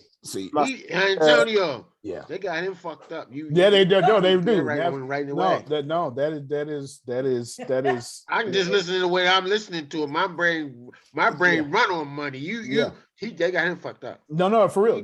That shit right pronto. Right pronto. Now he's right. No, he's right. And he said it the right way. That's why I said, wait a minute, we got 2 emergencies, is what I said. Because Talisha's an emergency herself. You understand what I'm saying? So we got 2 emergencies. It's why I stopped. So just call me when you get a chance. Okay, got you. Well, I mean, we'll do it today because you ain't got no choice. I mean, you ain't got no choice. But however, no matter how much we talk, it's going to come back to this one thing. You need to look at the legality of what you signed. Everybody listen to me. Don't matter what he's saying, what I'm going to say, Jerome. He can only move in what he signed. Do you understand? Yeah. So what's the end of the story? Whatever you sign, there's language in there, and we got to move and request according to that language. And I do want to say one more thing that you keep doing. I mean, you mentioned it 3 times, and I want to tell all of you this here. This is no longer finances. I'm finna jump into. This is why y'all need business mentors. Never, ever, ever, ever take a contract from somebody you in business with. Let me help y'all. Contracts are always better when they come from your home court. Do you hear what I'm saying? This is yes. Contracts are always better when they come from your home court. I'm not telling you that you can't find a Phil Sorrentino, a Susan Sorrentino, a Brad Blazer, that these Ken Johnson. These contracts are fantastic, no matter which side they come from. But that was only 4 people I named. I didn't know. Unfortunately, these 4 people can't do business everywhere. You understand what I'm saying? Unfortunately, that's the problem. Contracts. This is why when you get with somebody like me will say, we'll draft up the contract and let your people look it over. I always want the contracts to come from my side because I know I'm going to deal fairly. You understand what I'm saying? And I know everything I said going to be written down. I also know there's an exit strategy for both parties. You get what I'm saying? I know it because I wouldn't do it any other way. I wouldn't do it any way. And I know, and certainly on my contracts is going to have taxes in mind. Let me tell you, no doubt about it. I was a patriot. I fought for my my government multiple times. I'm not paying taxes, my unfair share of taxes for it. You understand what I'm saying? I'm not doing that. Watch this. In fact, before we talk, I need you to watch this YouTube video. It's just 25 minutes. Before we talk, I need you to watch this YouTube video. And then we can talk because there's a certain level of education that I want you to have before you watch it. Retirement plans is what it is. And he talks about fiduciary agent there greatly. Good. Got you, brother. Got you. Talisha, I hope she's still on. When Talisha said, the first thing she said, I thought she was talking about 401k, because that's what I was bringing up. It was in that context. She's talking about a hyper fund. My friends, run. No hyper funds, no none of that stuff. No none of that. No, let me explain what a hyper. Grace, Google, do me a favor, Google what's a hyper fund. Just Google what is a hyper fund real quick. While she's doing that, I'm going to explain to you that a hyper fund is a clever way to do an MLM, a Ponzi scheme, or a pyramid. Let me help y'all, okay? This I don't know what to tell you. I want to show you a video, but it's going to have copyright infringement on it. I don't feel like getting hit. Hyper funds are bad. And the reason why they sound so good is because there are lawyers like Prophet Jerry that had to deal with that make them sound really good to the organization. Hyperfund provides seed funding for startups, seed funding in the earlier stage of ventures, blah, blah, blah, blah, blah, blah, blah. Now, is Hyperfund a cryptocurrency? Is Hyperfund real? There you go, Grace. Let's go down there.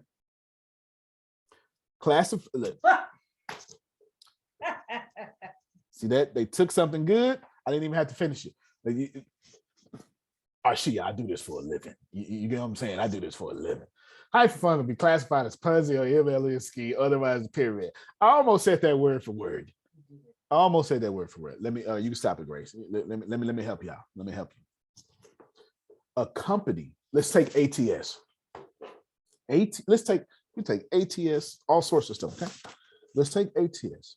The reason why ATS is a reputable company, Kim, in the eyes of the law, the Lord, and the land, is because most or all, in this case, 100% of our money comes from outside the company in.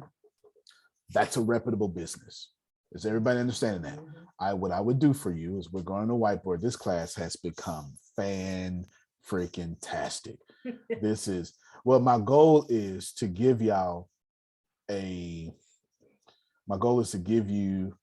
a class, a financial series for the rest of the year that should cost you $40,000 to even attend for free. Like, that's my goal. So I'm grateful that we can do this.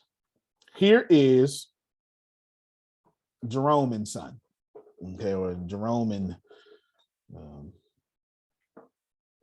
whatever, right? Whatever Jerome's company is called. You know what I'm saying? This is Jerome's blessing right here. Everybody see it? Mm-hmm. It's a big orange circle for those of you that will be listening to audio later. Yes, you need to get your money out. So she said, oh my God, I need to get my money out. Let me explain.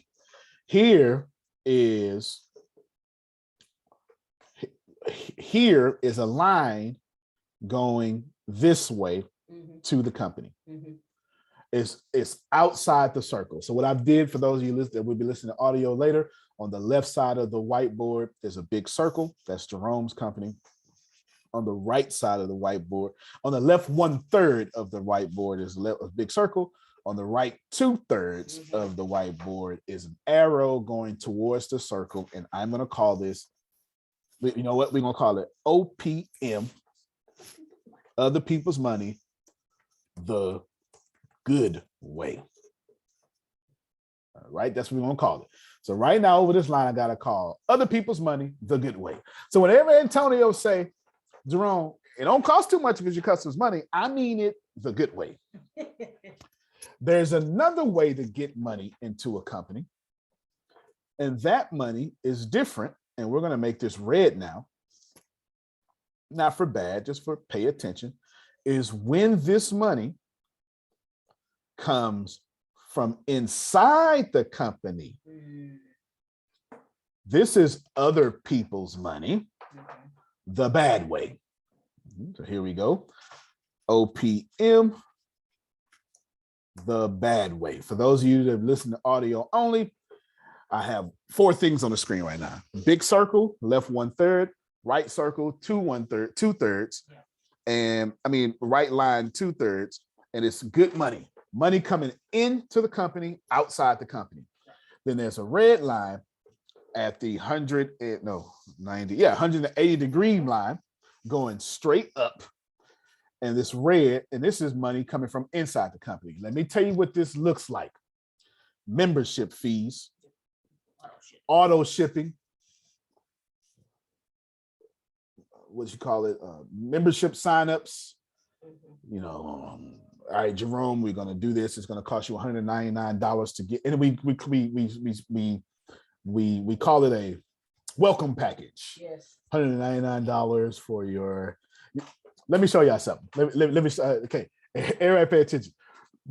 I have Assembly of Wonders is up and running. Thanks for all of you who have been blessings and donated. We do appreciate you.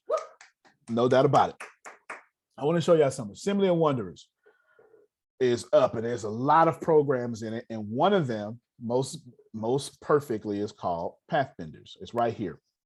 It's right here, Kim. It looks fantastic. It's fantastic. It's right here. It's fantastic. All of you need to be in it, but I'm not accepting everybody. Here, I'm not. I literally I say it on the thing, so don't worry about it. I say it on the thing. Right here, building a new generation of souls who believe and proclaim we are one and everything is perfect. And as you come down, Grace, I'll scale you out the link so you can look at it. As you come down, you'll see all this stuff. And then this is the people I'm accepting. Hey, you know this is for you if you got all these things going on. Don't worry about it. You can go back and look at it later. It's straight up 100% beautiful. It tells you what it is.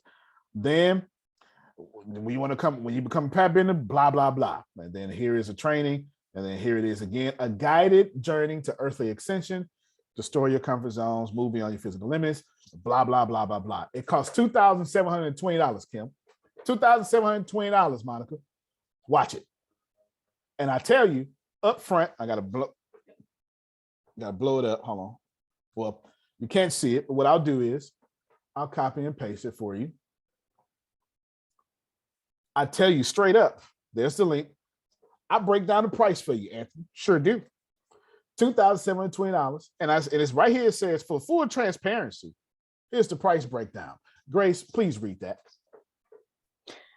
Price breakdown below for full transparency, $1,700 divided amongst teachers, products, equipment, and company. 30% commissions to customer representative, which equals $510 commission total. And $500 goes back to customer immediately in classified gifts and other things. So immediately, first off, only $1,700 is going to the company, but it's divided between equipment. Maybe ain't nobody getting rich off of $1,700, especially when you got to split it 16 ways. Let's just keep it real. Okay, that's number one. But that ain't the point there. I want to show you every single place your money is going. I also want to show you up front, $500 is going back to you, because in order to follow me on this journey, you need some stuff. Mm-hmm. And you ain't going to get it. So I got to get it for you. And I don't want you to buy it. So it's put inside the price. You get it? And I didn't add it on top of the price. I took away from the profit. Let me see. I'm showing you this is what I'm doing. Here we go. Whiteboard. I'm showing you the difference between this is what I'm talking about versus this. I'm showing you the difference. I'm showing you the difference between other people in a good way and other people in a bad way. Instead of trying to profit, I say, well, we'll take from the profit, give $500 back. Go get my backpack. It's a binder in there. Grab it real quick. This is important. Here's one of the things y'all gonna get and you don't even know it. Reason I'm saying that, Jerome, is because hyperfunds is all money from the inside of the company. All money from the inside of the cryptocurrency, inside of the organization. That's all it is, and they're using your money to. It's a profit share. That's not a profit share. So y'all see this here? See this? When you join Pathbenders, you get one of these immediately. I'm not going to tell you why, because there's a lot of top secrets. I say it on there. You get one of these immediately. Very good, high quality. Right? See it? Good high quality. And then look at the paper, Susan. You love this stuff right there. They're wonderful, wonderful type of. Man, that look like Yoda's book, man. You see what I'm saying? All right. This is one of the things. There's a reason why, but there's some things that are going on. I don't know. Maybe you're going to write spells in it, or I don't know. I'm just joking, but you get the point. One of those things. That's money. All right now. All right now. All right. I just had to. I couldn't resist a joke. Money coming from outside properly.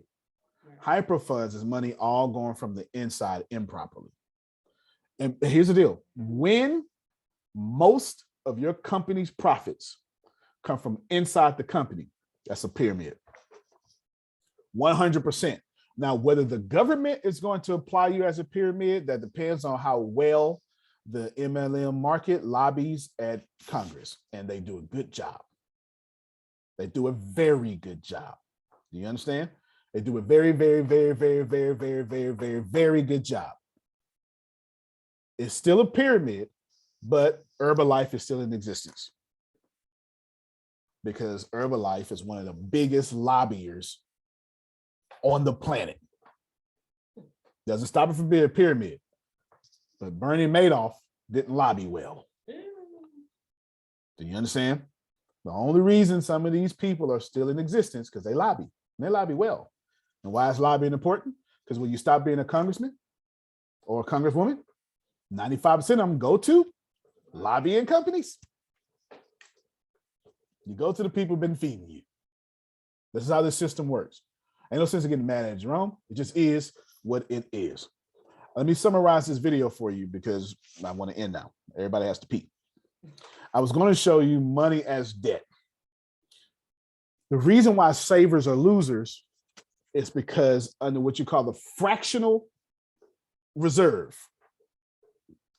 It's called fractional reserve banking. You get money from borrowed money, and then they borrow on top of your money 9, 10 times.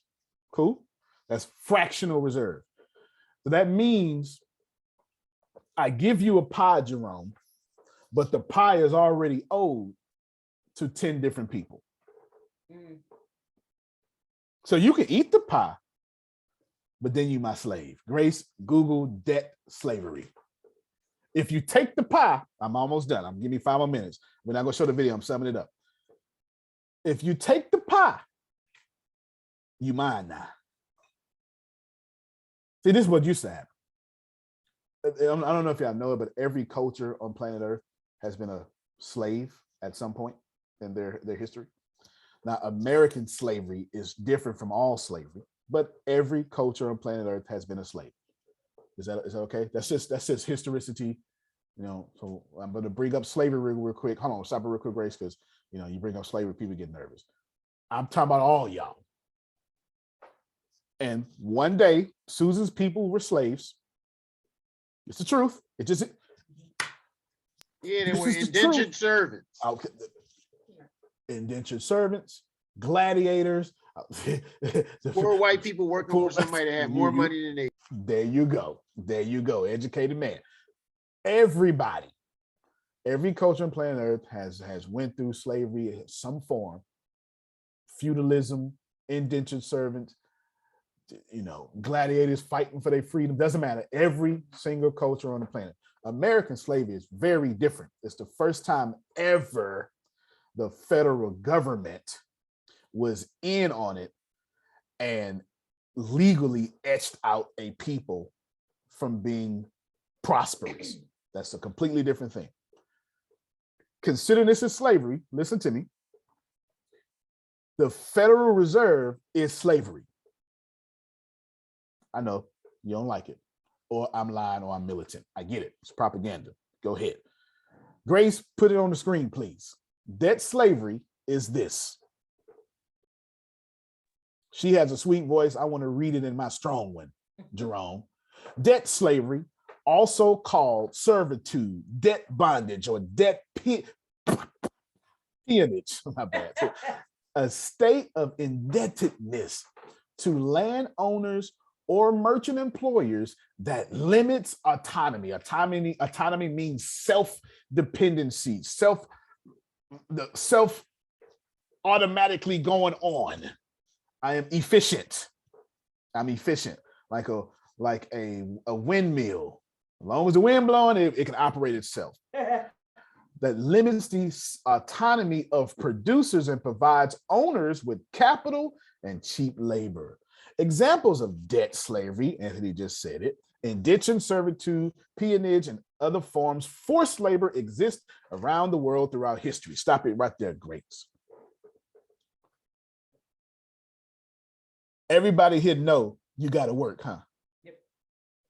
Who in here think you don't have to work? I don't care if you say an investor. There's not a single person here that says, "Oh no, I'm just going to track my way through life." So if everybody here has to work, everybody here is in debt slavery. Help me, somebody. I'm ending playing on the ground.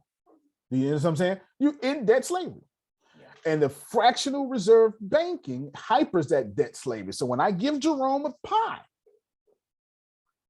Soon as Jerome eat that, no, he don't got to eat it. I don't give a damn if he eat it. I don't care what he do with it.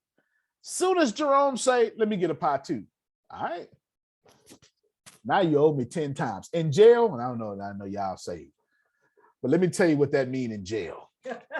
Okay, I don't do, this is it's only me and Sugar. Me and Sugar. Come on now. Come on. Yeah. Come on now. That's not my address no more, though. But you understand. In jail, Jerome, when I tell you I need that same pie back, that's not good news. And when I tell you with interest, I need that pie 10 times. That means through force or not, I'm gonna get my pie back. As vulgar as you want that to be, I need you to know the government is telling you, don't fight it, just let it happen. I don't like the way that sounds. You shouldn't, but you shouldn't. But you're getting pillaged every day. Every day, they put you in the chokehold saying, I'm gonna need my 10 pies back. And here's the deal. Back when anybody non-black was in slavery, back when black was in slavery, they were nice. Soon they said, oh, we'll take care of you. We'll provide you the land. We'll provide you the food. We'll provide you shelter, but run, get my money. They flipped it now. We ain't providing you nothing, Susan. We ain't providing you no land. We ain't providing you no shelter. We ain't providing you no food. You go make all that and still run me my money.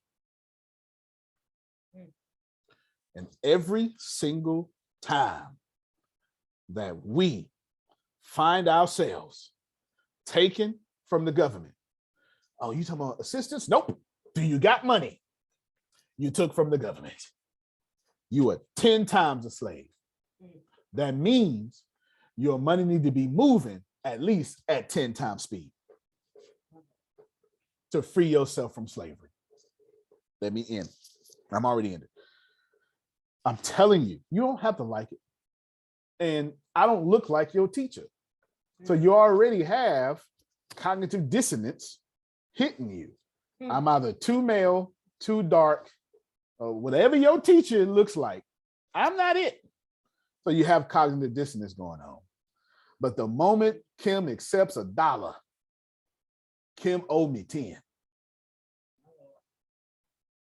Do you hear what I'm saying?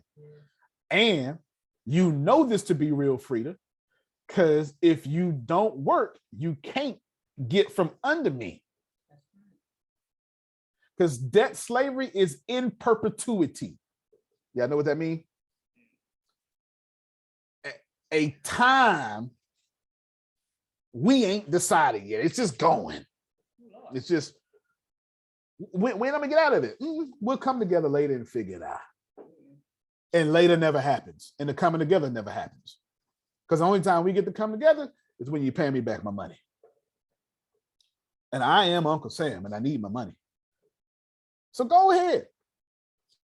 Go on to the Bahamas. Change your citizenship. Central bank over there too. Go ahead and go on to the UK. Poof, they started the central bank. They invented it. It don't matter where you go. As long as if you so well, I don't want to go. I'm gonna go away from the central bank. So you're gonna be an enemy of us then. Japan, Russia, some sort of communism, huh? Yeah. Okay, go on over there. Now you gotta die. So it's either running me my money or be an enemy of the state. Welcome to your life on earth. And as much as you don't like me saying it, you ain't mad at me. You going, well, why the hell they didn't teach me that? And that is where I wanted to end with Susan's original question. Then if I do, then if I don't. They teach you how to invest in stocks. You ain't never went through school and they ever taught you about real estate. Never. You ain't never took a class and they said, okay, here's how you do a real estate contract. Here's this, here's that. Because that's what I was saying. How many of you, the government teach everybody, 401k, they teach everybody. They even in free school, they introduce stocks to you, introduce compound interest, told you how to write a check. Yeah. I remember, and I'm a millennial. And when I got to high school, the first thing they did was say your name go on the top right-hand side, right? They taught me two things, Jerome. Early in school, they taught me how to write a letter because with no internet. Right. Y'all don't remember that? Antonio, I'm a little bit older than you. But I used when I was in school, they had PSFS. You had on Thursdays, you bring your dollar and put your dollar in your bank book. They told you how to say that. They had it set up, man. You in second grade, you got a bank book, and you bring your dollar in there to put it. They had y'all set up to go right through the system. You hear me? Set up. Because where do you learn? Please hear me. Where do you learn nationalism? You don't learn it at home. The origin of nationalism is the public school system. Antonio. Yes, sir. You know, as you're sitting there talking, I am talking too, Jerome. I say I'm a little older than most folks on here. There is a PBS show, Frontline. Oh yeah. Talks about pensions. Yep. And 401ks. Mm-hmm. And everybody needs to see it because when I saw it, it blew my socks off about how 401ks came into being because they were originally supposed to supplement pensions so that people would have enough money when they retired on Social Security with the pension to bridge that gap of about 15%. The employers realized that they were putting aside like maybe 1 or 2 or 3% for 401ks, but 15% for the pensions. Yep. They flipped it, got rid of the pensions, and put everything in 401ks. And they said, this ain't enough money for people to live off of when it's time to retire. And the employer says, yeah, okay, whatever, but I'm getting a whole lot more money back in my pocket. And when you watch that story, it will blow you away about how many people, when they get to my age, and a couple of us on this line, how we got to end up going back to work because we put all of our money in 401ks because there were no pensions, and you know Social Security ain't enough to sustain you, but you don't find it out till it's too late. And who's going to hire you? Walmart? You know? Yep, that's it. You talk about us, but it really makes you realize that if you're waiting on Social Security and your 401k has a shelf life, and I'm not saying that they're bad, because if they're going to match certain amount, get it, but don't sit there and count on it to take you to when your eyes close. You better have something else. So I just wanted to mention that. You know, Jerome, I think you're talking about. I pulled it up. I pulled it up. I might watch it today. I think you're talking about this right here. The retirement gamble, full documentary, Frontline, 401k. This would have looked like before they got two of them back to back. When I searched it, my bad. Move that all the way over. When I searched it, it looked like this here. The retirement gamble and the pension gamble. This is the one, yeah. Yeah, the one with them 3 people, that's the one I think I remember seeing. And it will blow you away. It's just unbelievable. And it's so sad because the guy in charge of the 401ks. Oh, right here, Jerome, how 401k plans work and why they kill pensions. Look at that. Bingo, yeah. And I tell you, it's just amazing when the 401k guy went to the owners and said, would you want people to handle your retirement the way you handle it? He said, of course not. Then why are you doing this to your employees? They had no answer. Wow. They knew that they were screwing the employees around and not giving them enough when it was time to retire. And nobody did anything. And I didn't even know this went on. And I just said, I love Frontline. Frontline is, man. I love journalism. Journalist, real journalism. Not that Maury Povich, Jerry Springer stuff. Now, real journalism. Yeah, it ain't much on Fox News. It ain't much on MSNBC. You know what I'm saying? But there's always an anchor, though, Susan, that's giving you real journalism. You count on Anderson Cooper. I have yet to see where Anderson Cooper didn't go all in and give you both sides. I have yet to see it. And life has to be difficult for him. He's an attractive white gay male out front. I don't see how he ain't picked on. You understand what I'm saying? It has to be difficult for him, both sides. Journalism is heaven on earth. Because the moment we take it away, all you got left now is propaganda. See, I'm too young to be talking like this, but I know what I'm talking about. You understand what I'm saying? You take journalism away, all you got left is government sanctioned news. Now you're in communism. And you know y'all don't like that. The fight coming up now, and I know Phil knows this, it's going to be who gets to have our information, corporations or the government. That's the fight happening now. And it's the fight that's going to eventually come to a head at some point. And I have no idea how it's going to end. But I can tell you this, neither side should be trusted. But right now, neither the government or corporations should be trusted. Why? Because corporations sell your information. Governments control you. Which poison you gonna choose? I don't know. It's up to you which poison you're gonna choose. That's completely up to you. So let me tell you, back to Susan's original question. Damn if I do, damn if I don't. I am telling you that if your money is not moving, if you don't move your money, and if you don't put it in a hard income producing asset, you are in doomed trouble. Here's why. Because no matter what you say, no matter how much you disagree with me today, Frida, it doesn't matter. They hatched a plan way back before any of us were born to get as much unearned income as possible. Because it's not like the government can come out here and do sales funnels. It's illegal. It's against the Constitution. The government can't come out here and start competing with real estate agents. It's against the Constitution. When Lincoln, or was it Lincoln? Whoever did the Louisiana Purchase, I can't remember who it was right now. Whoever did the Louisiana Purchase had to do it so fast because can the government buy land? We bought it from the French. They did it so fast before you can argue. Just look it up yourself. Look it up yourself. The government ain't allowed to come out here and just go in business. So what is it then? Easy. I can do unearned income though. I can have them in business while I eat off of everything they do. So if you don't find yourself having your money make a lot of money, and this is why you don't despise small beginnings. This is why every ascending master told you, just start somewhere. Just start somewhere. It's okay, make 10 cents. 10 cents doubles a lot should you stay faithful. But you got to have your money moving faster than their oppression of you. If right now, here's my plan. Well, I'm already doing it. Hopefully by Friday, I'll be finished. Here is, I got to go take an exam. This is one of my Udemy classes. I'm doing Python. Python and benefiting is the beginning of artificial intelligence. You understand?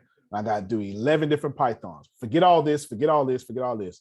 Right now, I'm 106 classes complete out of 381. It's long. It's 32 hours just to finish. But here's the deal. It's not that I care about Python. It's not that I care about building robots.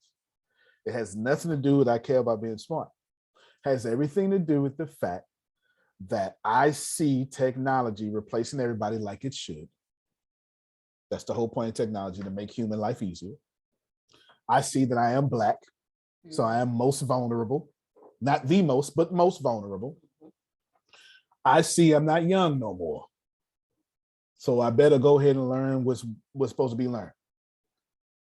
And I can assure you, in the next 22 weeks, I will have everything ATS to where it don't depend on a single customer. Y'all didn't, okay, somebody heard me. Why? Has nothing to do with I don't want customers, because the truth is I will have customers. It's going to be a different version of customers. Unearned income. What the government is doing to us, I'm doing right back to them. I'm not complaining. I ain't arguing. I'm 40 years old, learning new skill sets. Yes. Here's the honest to God truth. My kids start school in May. They've been doing gaming stuff. They start school in May, and they're going to learn the first thing my 4-year-old got her laptop Friday, Susan. Uh-oh. She know 5 colors. She probably know more than that. You know what I'm saying? But I told her mama, she could, well, I said it with a cuss word. I said, if her blank could play video games, she can build them. That's what I said. And she believed, I don't know what happened yesterday, but this is the honest to God truth. I don't know what happened yesterday. But yesterday, she said, well, can you teach me with the kids? So come May, all 3 kids and their mama is for to do artificial intelligence and these video games because she done finally caught what I'm saying. Yeah. You understand what I'm saying? She done finally caught what I'm saying. And now, and I said, well, that's gonna be fun because now, you know, you get to do it. Y'all can be, it doesn't matter, right? There's infinite possibilities of making it coding crunches and eating dessert after it or something, right? It's too many different possibilities that can work because they with me in a day with her, you know what I'm saying? You know, too many possibilities for this to work. And now I don't have to travel as much. Everybody understand what I'm saying? Yeah. She 43. She is as computer illiterate as you can ever possibly. She's in that crazy generation, Phil, the one the Grace is in, that they not young enough to be a millennial and not old enough to be a baby boomer. They something else, Susan. They something else. You know, they still say good morning, Jerome. They get pissed off if you don't say good morning. You know, they still say, you know, millennials, we be like, what's up? You know, they still got manners, they still say good morning. They just stopped wearing stockings, you know, like a decade ago. You know, that generation right there. Don't know nothing about computers. She's about to learn with the family. Why? Because she's listening to me preach to these kids over and over. If you don't put yourself in position to get unearned income, you're dead in the water. Antonio T. Smith Jr., you can't plan better, you can't dominate. Let's hear about tonight, please, before y'all go. Phil, tell us what we're doing tonight, please. Oh, okay. I'm gonna do it. If Generation X is what you're looking for. Yeah, that's what I was looking for. Crazy generation. Generation X. There you go. Susan, take it away. Take it away, Susan.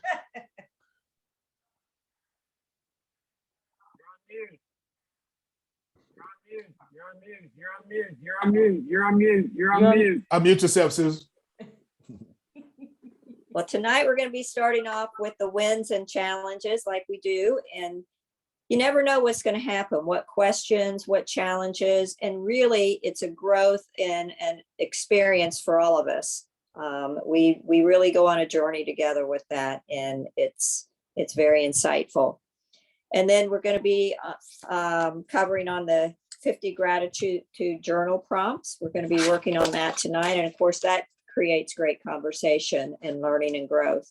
And we get to know each other better. So that's always nice.